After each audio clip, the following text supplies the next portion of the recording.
Lebaran ini? Masih disibukkan di momen Lebaran ini dengan pekerjaan gimana nih ya? Ya memang masih sama sih seperti tahun lalu. Jadi biasa kalau Lebaran pertama aku pasti ke Bandung. Cuman kemarin nyobain kereta cepat pulang ke Jakartanya lebih cepat, terus samperin keluarga juga yang di Jakarta karena kan nenek udah meninggal. Jadi ya kalau dulu suka kumpul di Bandung, sekarang udah karena nenek udah meninggal jadi ada yang di Jakarta nggak ke Bandung. Jadi aku samperin lah, ada di Bandung, ada di Jakarta. Juga kemarin ke rumah beberapa pejabat juga. Hari ini masih beberapa keluarga, besok aku ke Palu, lusanya aku ke London gitu. Tapi ada tradisi bagi-bagi THR sama open house juga nggak sih? THR bos, tak kalah bos sama dia. Kalau untuk open house gimana? Enggak, aku nggak open house hari ini. Jadi cuman kemarin paling di rumah main-main tenis, olahraga aja sama teman-teman. Tapi nggak open house karena aku dari pagi sampai malamnya muter terus. Jadi aku nggak tahun ini nggak ada open house. Jadi akunya yang muter ke orang-orang hari ini. Kondisi gimana dari hari pertama mungkin Lebaran dikeliling sampai sekarang gitu? Kondisi alhamdulillah sehat. Kemarin cuman tidurnya agak-agak kebalik aja. Aku selalu bangunnya di siang terus, tidurnya jam 4 subuh, jam 5 subuh karena gara-gara kemarin kan pasti ada acara sahur, jadinya bangunnya selalu siang. Jadi bulan puasa kemarin tidurnya cuma sejam 2 jam, jadi pas lagi Lebaran ini bangunnya siang sampai malam. Sampai suntik mungkin datengin dokter juga nggak buat cek up kesehatan gitu? Kalau mau lari maraton biasanya kita cek up kesehatan 1 minggu atau 2 minggu sebelumnya, alhamdulillah sehat semua. Nah, untuk persiapan maraton sendiri seperti apa mungkin Raffi? Persiapan maraton ya karena puasanya kurang latihan, tapi ya yang penting kita, makanya nih kemarin udah mulai olahraga lagi, lari lagi. Ya kalau maraton yang penting kita finish happy aja. Latihannya dirasa semampunya aja. Jadi mampunya kita nanti di pace 8, di pace 8, di pace 7, di pace 7. Yang penting finishnya happy dan nggak maksa. Jadi di London berapa kilo Jadi kerajinan maraton nih Jadi kerajinan maraton nih, jadi memang suka maraton. Iya, jadi kemarin akhir tahun lalu tuh New York Marathon, 1 bulan lalu Jepang, Tokyo Marathon, tahun ini sini. Tahun ini London. Ya senang aja olahraga sehat. Kita kan udah umur gini harus sehat juga. Bisa men-challenge diri kita. Kalau maraton itu kalau buat aku pribadi, tapi kan beda-beda orang tujuannya. Kalau aku tuh yang penting kita startnya happy, finishnya happy. Apa yang kita mulai dengan happy, kita akhiri dengan happy. Ada target memaksakan diri. Ada target lagi maraton ke depannya mungkin berapa? Abis itu Berlin, nanti aku Berlin Marathon di September. Setahun depan tinggal sisa, jadi World Major Marathonnya kalau tahun ini selesai Berlin, berarti tahun depan tinggal sisa 2 atau 3 lagi udah selesai. Mau ngikutin itu jadi aku Kesenangan sendiri aja, kesenangan sendiri bahwa yang penting hidup kita sehat, mengambil esensinya tuh start happy, finish happy, bukan kan aku juga bukan pengen jadi atlet. Kalau jadi atlet mungkin 2 jam, 3 jam, 4 jam bisa. Kalau aku masih 5 jaman lah, yang penting kita happy aja. Itu latihannya berapa lama? Mungkin sehari harus diporsi berapa jam gitu buat jalan lari? Program latihannya ada, dikasih sama salah satu pihak yang sponsorin aku itu harus latihan gitu. Sama siapa aja mungkin masuk nanti berangkat ke London? Mungkin nanti banyak sih, tapi beda-beda tujuan. Ada Tara Budiman kayaknya ke Boston. Kalau di mana?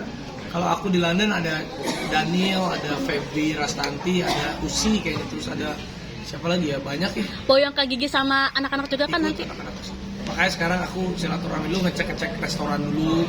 Karena kan habis Lebaran, silaturahmi dulu sama beberapa yang mempercayakan aku untuk jadi investor kayak Roger Sambel sama Pak Haji. Kita besok ke Palu.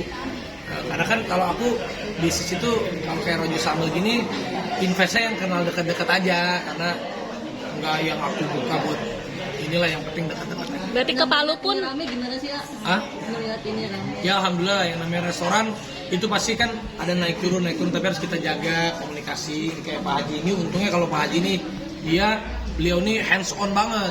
Pak Haji ini pesantrennya banyak, rumah Al-Qurannya banyak. Saya pengen belajar dari beliau nih supaya rezekinya ngalir terus. Tapi kan kita udah, dunia itu kan sementara, kita kejar nanti akhirat. Supaya belajar dari Pak Haji lah.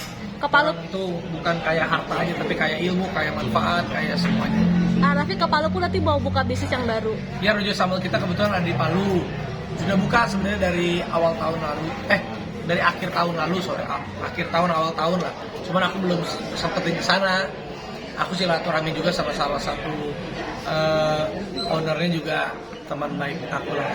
Ini cabang keberapa sama Pak Haji? Pak Haji ini investor pertamanya beliau, jadi dulu waktu buka di Andara nih beliau pertama, jadi kita terima kasih sama Pak Haji dan belajar banyak lah dari Pak Haji ini. Aku pengen suatu hari nih kayak Pak Haji Susilo nih punya rumah Al-Quran, punya pesantren ini banyak banget. Punya pesantren, punya rumah Al-Quran dari Sabang sampai Merauke, bayangin. Aku aja belum punya. Pak Haji, Punya masjid juga ya Pak Haji ya? Pak Haji, alasan Pak Haji mau bekerja sama dengan Raffi seperti apa sih Pak Haji? Ya, karena sama-sama mengerti gitu, kerjasama jadi enak gitu. Karena mulai kecil udah sama-sama anak saya. Oh, memang deket. Udah mulai kecil gitu. Aku dari kecil dulu umur 17-18 tahun ini udah kaya raya beliau ini. Kita dulu masih diajak-ajak ini, diajak-ajak kampanye zaman dulu. Pak Haji, ayo Rafi bayar segini ikut Pak Haji. Wah dulu zaman saya masih dulu ya puter-puter sama beliau. Artinya kebaikannya memang sudah deket banget ya? Ya kebetulan anaknya Pak Haji yang pertama juga namanya Mas Kiki itu sahabatnya aku Mbak Im juga. Jadi kita udah kenal lama juga. Pak Haji lihat kesuksesan. Berapa cabang Pak Haji? Ya, sebanyak-banyaknya. Wah, Pak Haji ini kalau beliau ini udah cabang di dunianya nggak bisa terlalu banyak, penting katanya cabang di akhiratnya. Yang penting kan kayak gini-gini. Di Pak Haji ini bayangin aja ini gedungnya punya dia, di depan tanahnya punya beliau, di sini. Jadi yang penting ada tempat untuk bisa mengkaryakan, mempekerjakan banyak orang.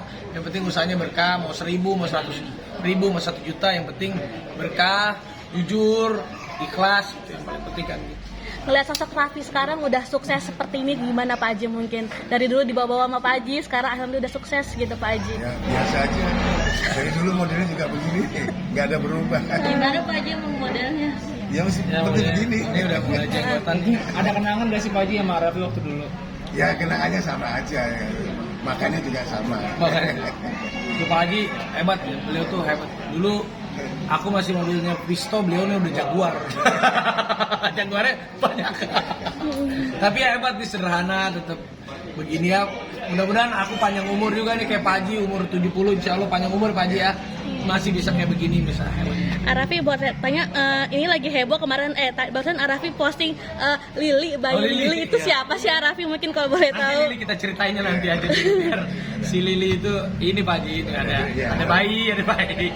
Nanti kita ceritain dulu lah. Nanti kalau habis Lebaran nanti kita ini. Tetapi Oh, project atau Bukan project Ustaz.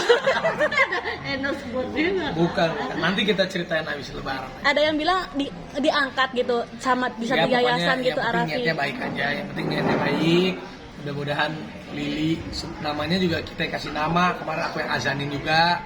Tapi ya mudah-mudahan bisa baiklah nasibnya. Sebutnya Lili lah. Ketemunya kapan Raffi? Nanti kita cerita. Nah, mungkin Aja sendiri kan ngelihatnya kan Ya, nanti kita protek ceritanya. banget Ajanya.